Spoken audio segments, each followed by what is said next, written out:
tell us about your Italian origins? My father is Italian and he's originally from Tuscany, but my family all lived in Rome for many years. Really? So I used to come here as a kid.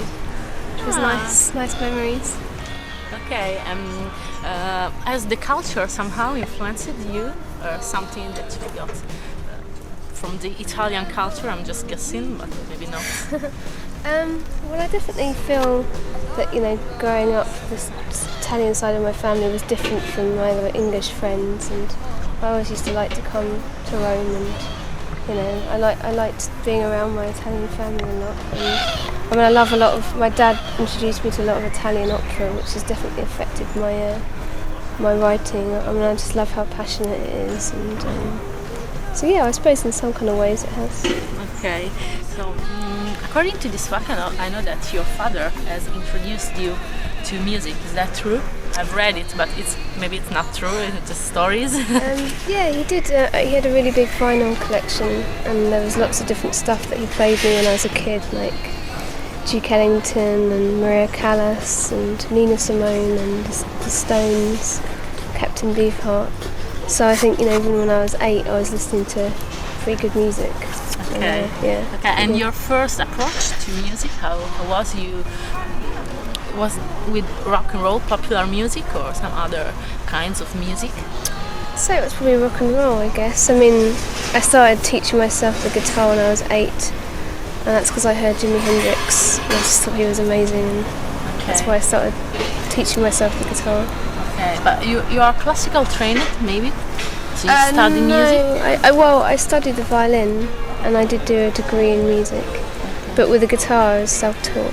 And about this, I read a story. I'm not sure it's true about you as a girl listening to Aladdin Sane, and then switching. Is that true? Can you tell us? Well, Aladdin Sane was the first album I ever bought when I was about 9 or 10, and that's when I started writing songs. And I had that song. I wrote a song imagining I was in David Bowie's band. Well, we've read everywhere about the music you've listened to and the influences, but I think that I've heard something in your music coming from Spanish, maybe some Spanish influences or flamenco. Is that true? And if so, where does this fascination come from? I first got into flamenco when I was about 16. I just think it's really beautiful music, and then when I was trying to think about how to represent my music visually on stage, I wanted outfits to express the passion in the music, and I really felt that flamenco music really expresses its passion through the outfits that the flamenco dancers wear. So I took inspiration from flamenco outfits. Okay. Your record was produced by Rob Ellis, so how was working with him, and has it given to you any important or good advices? Yeah, it was really great because we got on immediately really well, which is really important, and he's just a very talented producer, and he didn't try and kind of change my sound because I had a very strong vision of how I wanted it to be, and it was just a really good collaboration. He's a really great guy. I read that it took about 3 years to make your record. Is that true? And how did you work? How did you manage all this time, this long time? Yeah, it took about 2.5 years, and it was partly because when I first started making it I wasn't signed, so I was kind of doing it in my own time, just on my own 8-track, and I was writing it at the same time, and then when I signed with Domino I went and recorded a lot of it in the Black Blocks studio, which is in France, with Rob Ellis. You just mentioned Domino Records, so you're signed with an indie label, but what if a major would ask you to sign for them, as you've got so many success? I wouldn't want to be on a major, because I think, with Domino it really feels like it's about the art, and they never try and get involved in the creative side of your music. They completely let that to you, and it's such a relief. Because I'd hate to have the pressure to, you've got to sell this many records or we don't like you. It's really so horrible, so I definitely say no.